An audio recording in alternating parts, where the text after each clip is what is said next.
Et s'engage pour vous. Marie, vous vous engagez pour tous ceux qui vous écrivent à l'adresse rmcpourvous@rmc.fr. Ce matin, c'est Dan qui vous a écrit. Alors Dan est DJ, ça fait 10 ans qu'il mixe 5 jours par semaine en boîte de nuit à Caen, en Normandie, mais pas en ce moment, évidemment, puisque, on le sait, depuis début décembre, les boîtes de nuit sont de nouveau fermées à cause du Covid.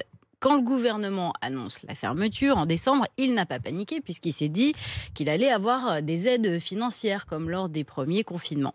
Sauf que, pas cette fois. C'est incroyable de ne pas avoir pensé à nous, quoi.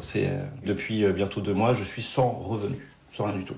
Si aujourd'hui je n'avais pas d'économie de côté, oui, effectivement, je serais dans une belle galère. Si je dois compter charger le loyer, c'est au moins 1 000 € par mois. Je trouve ça anormal que nous soyons les grands oubliés des restrictions des discothèques. C'est quand même dingue. Moi, je travaille à plein temps toute l'année avec eux. Donc, je ne sais pas combien ça représente de soirées par an, mais j'en fais 5 par semaine, donc à imaginer.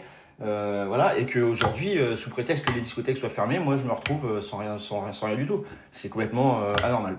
Et pourquoi il n'a pas d'aide? Parce qu'il est auto-entrepreneur? Parce qu'il est auto-entrepreneur, c'est ça. Les patrons de boîtes de nuit, eux, ont des aides, les salariés aussi, mais pas les auto-entrepreneurs.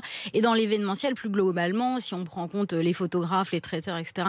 Bref, tous les auto-entrepreneurs, dont l'activité est perturbée, ça fait entre 200 000 et 500 000 personnes concernées.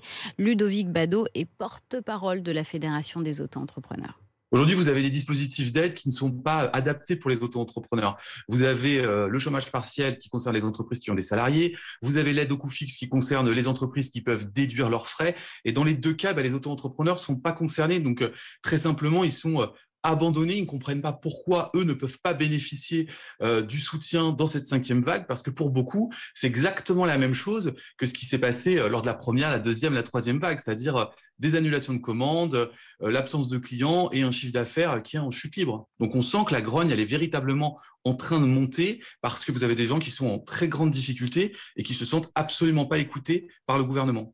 Que répond le gouvernement, justement? Alors, on a appelé le cabinet de Jean-Baptiste Lemoyne, le ministre des PME, des petites entreprises. On a eu une réponse en fin d'après-midi hier. Et c'est une info RMC, puisque, selon le ministère, je cite, des pistes sont justement à l'étude pour une aide dédiée aux petits entrepreneurs, aux micro-entrepreneurs qui se retrouvent dans l'impossibilité d'exercer leur activité à cause des restrictions. Donc peut-être c'est une bonne nouvelle que vous nous annoncez ce matin. Peut-être des annonces à venir, voilà. Ouais, le début d'une aide. Donc, des pistes sont actuellement à l'étude pour une aide aux micro-entrepreneurs.